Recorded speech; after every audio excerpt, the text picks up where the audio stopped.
Good afternoon. My name's Mike Orlovsky, and I'm a professor of English here at Troy University. Welcome to today's edition of TrojanVision's One-on-One. And today I'd like to welcome the author Melissa Pritchard to Troy University. Melissa is in the area doing research for her next book-length writing project. And while here, she's been generous enough to give a reading from her work that shall take place later today. She'll conduct one of our writing workshops tomorrow.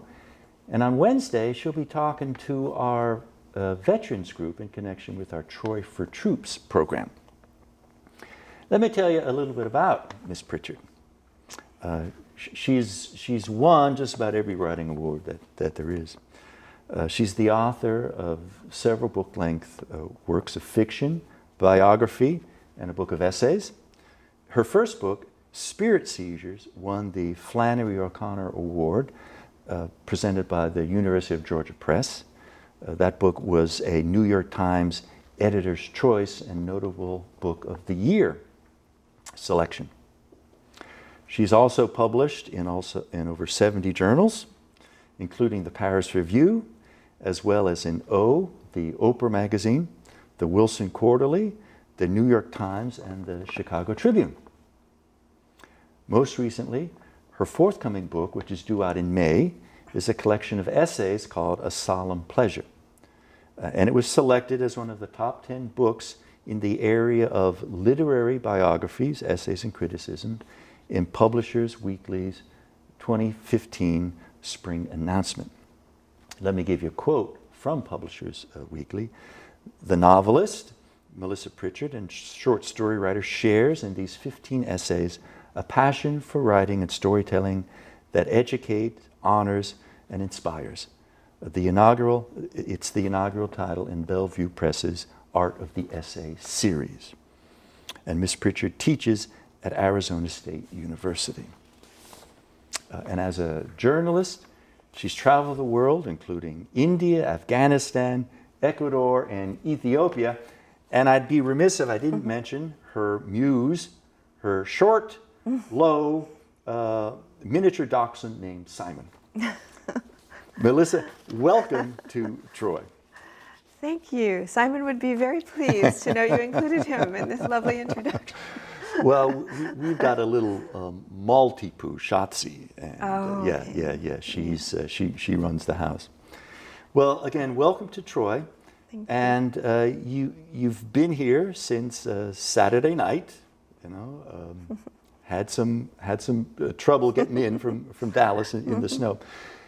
Tell us a little bit about why you're in South Alabama. I'm here briefly because I'm embarking on a new novel, a project which is set in the Deep South, partly in Alabama and in Georgia, the Sea Islands area of Georgia. And it's loosely based on a 19th century woman who is a famous British actress and an abolitionist who married a gentleman who inherited 2 plantations on the Sea Islands.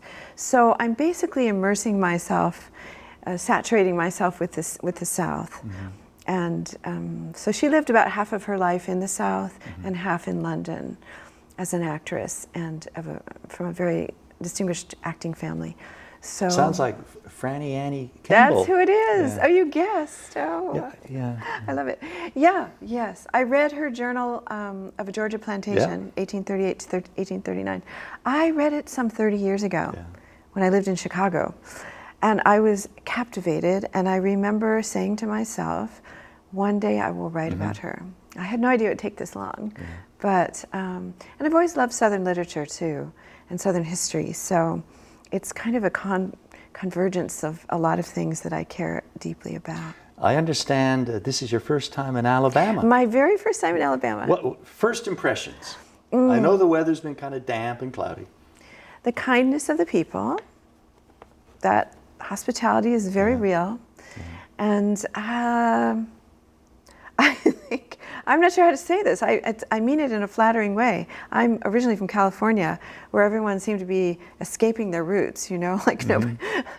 I've written an essay about this in the new collection, about how I didn't feel I had a voice because I didn't know where I was from, really. I didn't have a regional voice or any kind of, I grew up in a suburb, but here, everyone I met yesterday, I was meeting people all day yesterday in Selma and Safford, and it's a whole day of meeting people, and all the conversations began, ended, wove around people's genealogies, history, who knew who knew, and it was to me, and it went all the way back for generations.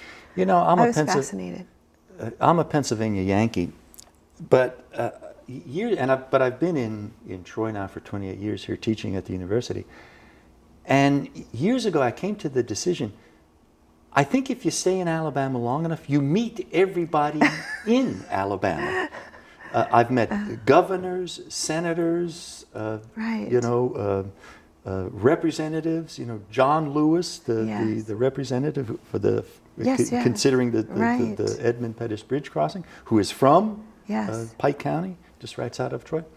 It's amazing, and I've never encountered that anywhere else. No, I haven't either. I was kind of swept up in it all, and then I was privileged or honored to go to St. Paul's Episcopal Church yesterday morning and sit in on the service at 10:30, and then they were planning to do a march across the Pettus Bridge, a unity march to begin telling a new story of Selma, and the whole thing. I just felt like I was so included in everything, and I don't know. I just find that from the anonymity of urban areas where I've lived, where you choose your friends but you don't even meet their families a lot of times.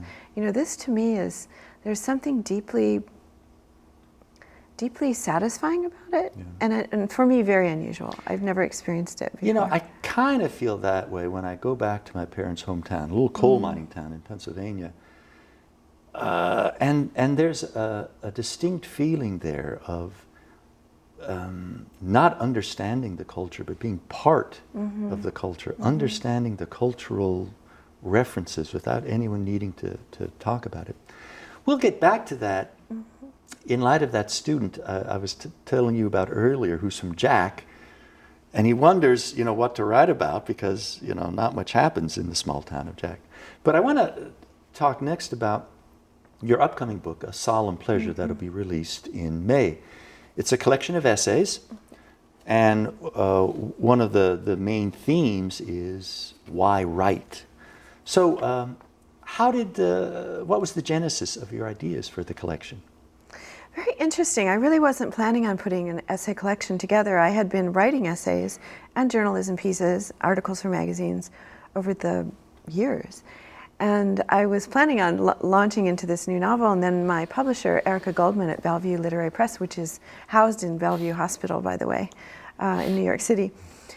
And their motto is literature, books at the intersection of arts and science. They have a fascinating list of books. But she called me and she said, "You have essays, don't you, Melissa? Would you send them to me? I'd like to read them." So I gathered them all together like a sort of haphazard bouquet and sent them to her, and didn't think anything more of it. In fact, nice to be petitioned for your creative work. I know, I was sort of shocked. and she called about a week later and said, "I love them, and I'd like to, with your permission, I would like to publish them as the inaugural book for my new series, which I'm launching, called The Art of the Essay," which I think as she intends it, these will be essays, a series of essays by writers who mainly write in fiction, but they also write in nonfiction. So that's how and the next thing I know, I was working with her on that. I think I had about 21 essays. And over the phone, we went through them. She'd read them all, and she had culled through them all, and there were about 5 she flipped out. Not because, said, "We're not using these." Not because she didn't like them, but because one was too similar to another one, or a little bit repetitive to another one, or one was too much like she just had reasons, and I agreed with her. So we ended up with, I think we have 15 now. And they're roughly divided between pieces reflecting on the writer's life, what it's like to be a writer, why write, the writing process itself. I have one essay on point of view, some memoir, including the history of dachshunds, which wanders around to my dog Simon, and then also journalism pieces about slavery and child slavery in Sudan, and the war in Afghanistan, and various places I visited. So it's a kind of, it goes in these sort of sections. Your work involves fiction as well as nonfiction. Some of your historical characters live in fictional worlds that you've imagined, and you have imagined characters living in the real world. How do you decide imaginatively what characters go in what genre? It's usually pretty clear to me when I'm going to write a nonfiction piece, an essay or a journalism piece. There's only one time I've gotten that. I've done both. I've had the same experience and written a short story based on that experience, plus an essay or a witness. I called a witness piece. That was when I was in India. I really have a penchant for going into history. I love history, and I love kind of unearthing artifacts of history, personages who've been largely forgotten or mythicized beyond credibility. And then if they fascinate me, as did Robert Ripley, or Annie Oakley, or Pelagia, the famous holy fool of Russia, these people who just seize my imagination. And I go in and I do research, not as a scholar. I'm not a scholar, though I do try to stay true to any fact I do put in there. And then I use my imagination to reanimate them. And I don't know why, but I absolutely love doing that. It's like dealing with the interstitial fluid between the written record, because these people had lives between what is recorded in the history books. Well, you mentioned you're not necessarily a scholar, but a lot of research goes into the work. I tell my writing classes, you don't have to know everything, but you have to know what you use. Exactly, and I do a lot of research, and then it gets double-checked, and especially in the publishing process with, people are scrupulous in case I've missed something or gotten.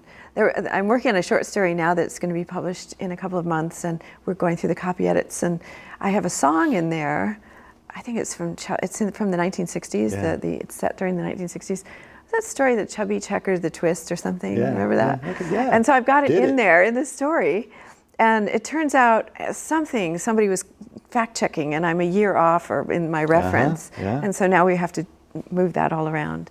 And I'm always so grateful to those editors and copy editors, because I do my best. But an anecdote I tell my writing classes, we were workshopping a student's story, a good story, and she made reference to the world champion Cleveland Browns football team. Well, the Cleveland Browns never won a world championship. And so the whole facade that you worked so carefully constructed collapses. And there's always a reader out there who will call you on it. There's an expert for everything. And if they come across your story and you've said something or your piece, you'll hear. Well, my brother worked as an artist on several movie sets, and he and the other artists used to get so frustrated when the director would reshoot a scene, and he'd ask why. And the director said, otherwise we'll get letters, because people notice. You mentioned India, and you've traveled many places around the world. How does travel influence you as a writer?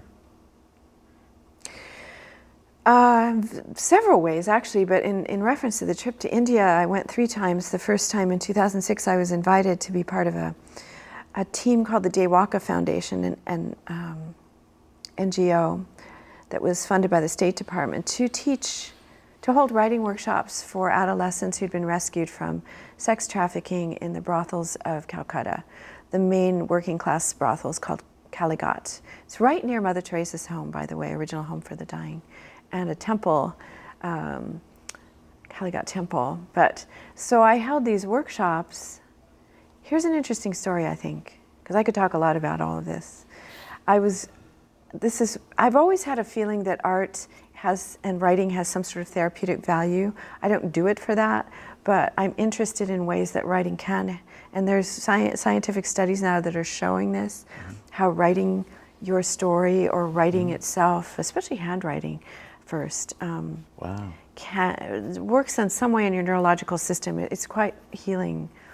But anyway, my first group of students there were about 15 young girls in this room, and in their saris with their, and their saris, I remember, were all drab colored, colorless. They all had their heads down. They wouldn't look up. They were very shy, but they had shown up for this. They wanted to be there. And I met with them several times, and to write their poems. And then I said, I'm coming back next year. This time I'll be back. And I don't think they believed me, because they've seen a lot of people come and go. Because it's pretty overwhelming what you see there, and it might be, and it might be hard to return. So I did return exactly 1 year later to hold another set of workshops. And the transformation, these girls had gone on to continue their writing workshops. They were learning computer skills. They were holding readings in bookstores in Calcutta. They were doing theatrical performances. They were, when I saw them, same girls, they were wearing bright colored saris. They were all chattering like parakeets and full of questions about writing. A little laughter about their boyfriends and things too, but they had ambitions to be doctors, to be writers, to be journalists, to be teachers. They were transformed by this experience that had gone on after I left. And I thought, my God, it's true, Writing does force young people to examine who they are and to form it up, either in writing, to write it on paper, or, to tell somebody about themselves. What's that old chestnut about? I think it goes back to the Greek rhetoricians. If you can't speak it, you don't know it. Something like that, yeah. And I think what was moving to me too, watching these young girls, is how much attention and respect they paid to one another's writing. They would read it out loud in class. They'd go around the circle, and everyone paid just rapt attention, respect. And I think they'd never received that kind of attention in their lives. And the same thing happened in Ethiopia with the tribes when I went to visit these tribes in the remote areas of the lower Omo River. It was hard. We got there by boat and small plane.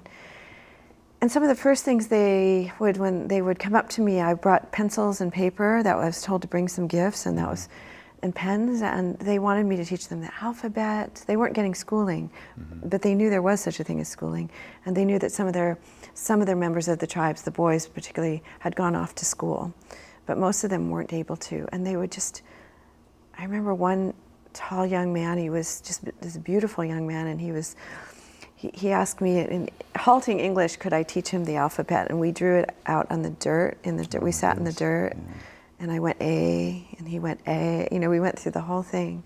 And I thought there was such a hunger they all had to be educated, and that putting your mark whether it's on a page or in the dirt or in a book, that's you, that's an imprint of you. Well, now, tell us about your experiences in Afghanistan and the project that's based on the Finding Ashton essay. Aren't proceeds from that program being used to help Afghani girls? Girls and women, yes. This is one of those times in life where you have a plan, and this is where good fiction comes from too. When somebody has a plan, and they set out, and everything goes every direction but the plan. Yeah, fiction does that. Right. The characters want to go where they want to go. Right. So I had a plan to go as an embedded journalist to Panjshir province, north of Kabul, and embed with 5 American women soldiers on this PRT, Provincial Reconstruction Team. Which I did. I did that. It was fantastic at the base of the Hindu Kush Mountains in January 2009. Met a lot of Afghan women, girls, schoolgirls, went to medical clinics. And my idea was to write a piece. I interviewed each of the women and the Afghan women too, and to write a piece that was a profile of each of the women, also as much as I could do through research and interviewing, show the challenges of being an Afghan woman today, which are enormous. So I did do that article, but one of the American women soldiers, the youngest, was a U.S. Air Force Senior Airman Ashton Goodman, and she was my driver. And somehow over the course of my stay there, we became friends. I just thought she was a remarkable young woman studying to be a veterinarian, and just so many outstanding qualities as a human being. And when I got home, we continued to correspond, and she wanted to be a writer. Oh, that's it. Mm-hmm. She wanted to be a writer. And I said, well, send me some of your work. And she said, oh, well, she was very shy. I had to really kind of push at her and say, don't judge yourself so much. So she finally did send me some of her work, and it was wonderful. And I had made up my mind that when she came back, or if she wanted, I would kind of mentor her a little bit with her writing, because I saw a real talent there, and a real penchant for telling the truth, for being honest, which is a hard thing for a fiction writer sometimes to learn, how to be emotionally truthful. Honest, And she just had it. And so that was my plan. But then she was, in May of 2009, she was killed by an IED outside of Bagram Airfield. She and her commander were both killed, and just before her 21st birthday. And I was so devastated by that. I did write this tribute piece for O Magazine for their 10th anniversary issue. Came out in May, 1 year later in May 2010. Got a tremendous response, but I was still grieving for her. I still didn't feel it was finished. I thought, there's something I haven't done yet. And a friend of mine said, do you know Masha Hamilton? She started Afghan Women's Writing Project. She's a journalist, a novelist, based in Brooklyn. Well, I said, no. So I was introduced to Masha. And I said, Masha, I'd like to start a fund in Ashton's name. What do you think? And have it under the umbrella of Afghan Women's Writing Project to help buy laptops for the women, to set up writing centers for them, a library. And she said, this is Masha. She said, she didn't even hesitate. She said, absolutely, wonderful. So about 2 months later, it was launched, the Ashton Goodman Fund. And it continues to this day. It's administered by the Afghan Women's Writing Project. And we actually have a place in Kabul. There's a special room, or set of rooms, that women can come to and sit and meet one another and write and take off their burqas, and there's a library there with Ashton's book plates, with her name in it. There are photographs of her with her story, because I thought what would really please her is something that would help benefit the Afghan women and girls in terms of literacy, education, which leads to some degree of freedom, and medical care, because she was a fierce advocate for the women and children. She'd actually volunteered a few days before her death. She'd signed on for another tour. She wanted to stay there and work with the women on women's rights. I want to tell our listeners, the name of Melissa's article, by the way, again, is Finding Ashton, and it's in the Oprah magazine. And it's a really moving piece about a vivacious young American who unfortunately died far from home. But it's a testament to Melissa for keeping Ashton's memory alive through her work. You mentioned writing as therapy. On Wednesday, you're going to be talking with a group of our veterans. And we're at the very beginning stages of our own veterans writing project here at Troy. Right. I want to get the vets to tell their stories. How are you going to twist some arms on Wednesday to get the vets to open up? Well, I'm thinking about that. I'm inspired at the moment by what's going on at my own university, Arizona State University. I just came back from sabbatical, and I've been focused for the last few years on writing a novel, and then this collection of essays, and then I did a piece on child slavery in Sudan. And so I kind of drifted away from, I'd gone to conferences, I've given talks about Ashton's story and about what my experiences with Afghan women and American female soldiers, but I kind of so I come back to Arizona State, and I find that in my absence, something's been going on. Something remarkable has been going on, and there is they've launched this whole set of projects for veterans in the arts. There's a book club that meets. They provide free dinners. I thought, well, that appeals to my, how nice of them. And they have moderators, and they choose, they meet 5 different times. First it was an all men's group, then it was an all women's group, then it's a mixed group, like at our Phoenix Library. And then they have a theater, the Herberger Theater. They're doing a theater project. Mm-hmm. There's a dance project where they talk about body movement and healing. What else is there? Pottery. I was like, this is just exploding. Mm-hmm. And so I got in touch with the woman who's coordinating all these projects, and at the Pat Tillman Center. Mm-hmm. And she said, as soon as you get back from Troy or from your research travels, come in and meet me and we'll talk. And you can meet everybody and see what we're doing. And if, we'd love to get together with Troy and see if we can do some sort of, if I could be some sort of mission ambassador between the two schools and help you set this up. Isn't it paradoxical? I'd love to do that. For so many wars, the veteran stories were, subcultinous.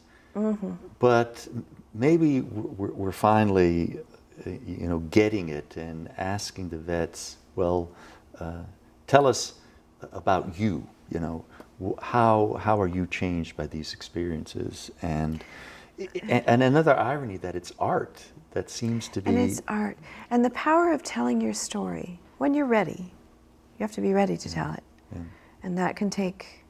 Well, you just can't push that. You can't force that. But I think the reading of choosing books and stories to read is a terrific gate through which to go, and then lead to discussion, maybe some writing workshops about basically how to put a strong story together.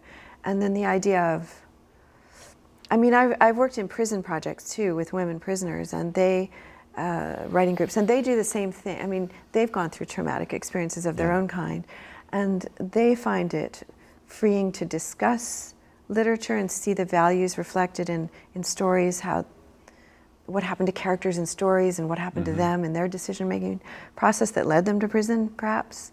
And then writing about it in some form, whether it's memoir or essay or short story. I've been impressed by your generosity as an artist and a writer. And I want to read a passage that you wrote dealing with your sense of humanity. I live with an almost constant tension between the writing of fiction and nonfiction, between the solitude needed to imagine fictional landscapes and the desire to travel to all parts of the world to hear and record stories of people in war zones, in brothel districts, in hospitals, on tribal lands under assault, in prisons, wherever the freedom of a people, a culture, or the liberty of individuals is threatened. I've established an uneasy truce between the two forms of writing and work to keep a vital, volatile, fluid balance between the two.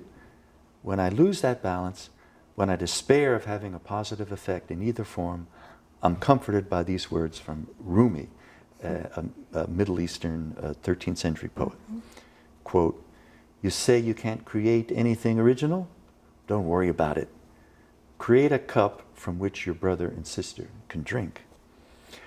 We're running quickly out of time, but where did your humanistic streak develop? Parents, perhaps? I think I've always been interested in heroism and in courageous people who did extraordinary things, men or women, it didn't matter. And so I always remember reading biographies of people or being struck by Gandhi or Martin Luther King, or just these people would come along, or Florence Nightingale, or Mother Teresa. You could go on. And those are just the ones we know really well. Since then, I've met so many people who are not heralded, who are unknown, who are working, serving the good of humanity with no, they don't look for recognition, or it doesn't come to them. They just do it out of this passion. And I'm very inspired by those people. And also, I think the school I went to, the high school. I have to give a nod to my high school. It was a Convent of the Sacred Heart, which was run by a French order of nuns, the Sacred Heart, Sacre-Cœur. And it was a strict education, but they always inspired us as girls to be intellectual, be bright, achieve, and serve others. And I think that stuck with me. That was a great role model for me. They gave us incredibly strong role models as women, as young women. And I've carried that through my whole life. And the most amazing thing happened a few years ago. I received from that school, which is in Atherton, California, the Spirit of Mater Award. The first year they gave this award for an alum. Is it alumnus or alumna? I always get that confused. You're a nut. whatever, somebody who's gone to the school You're enough. and graduated, and is living the spirit of Mater, Our Lady. And that was like a dream come true for me. It was my Oscar, my little personal Oscar. And so I got to go to the school, give a talk, and I got, most importantly, to thank them. Because I don't think if I hadn't gone to that school, I don't know, maybe I would have still followed that path, but I think it would have been a lot more difficult. You know, I went to a parochial elementary school and high school myself, and when I think back, the nuns did instill a social consciousness in us. We didn't realize it at the time. No, I didn't either. And over Christmas break, I was trying to find my 8th grade sister Clarice. Mm-hmm. And unfortunately, she passed away a couple of years ago, and the fellow with whom I was corresponding relayed that, and I wrote back and I said I was too late in expressing my thanks. Oh, I know. To my teacher.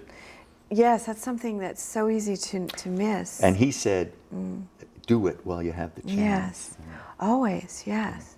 Always thank people who've helped you, because, you know, sometimes my students, I'm sure you get this too, they will thank me years later or write a letter saying, that thing you said to me years ago, and I don't remember what it was, you know, I don't know what I said, but, you know, that's so, I believe that, and that school in particular, there was a nun there, Mother Monsees, who's since passed on, who used to encourage me to read my stuff aloud in class and say, in private, she'd say, you're a writer.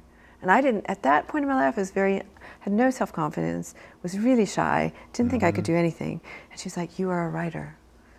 And you know, you carry those little kernels of someone else's confidence in you when you have none in yourself. So that's why I feel this sort of fervor sometimes to go out into the world and if what little bit I can feed, create a cup, you know, out of words, a cup of words. Right? Well, we're fast running out of time. I just want to mention again, if you'd like to know more about the way the mind of Melissa Pritchard thinks, you'll have an opportunity in May when her collection of essays called A Solemn Pleasure is published by Bellevue Press. I'm sure it'll be available in a Barnes & Noble bookstore. A couple of her more recent volumes, The Auditorium, which is ODD Auditorium, is a collection of short stories with her unusual mix of real characters and make-believe places and make-believe characters in real places. And also the novel Palmarino, which is named after an Italian villa. We're out of time. I want to thank Melissa Pritchard again for being our guest. Thank you for coming to Troy. And thank you for joining us for this edition of Trojan Vision One-on-One. And we hope you enjoyed it. Good evening.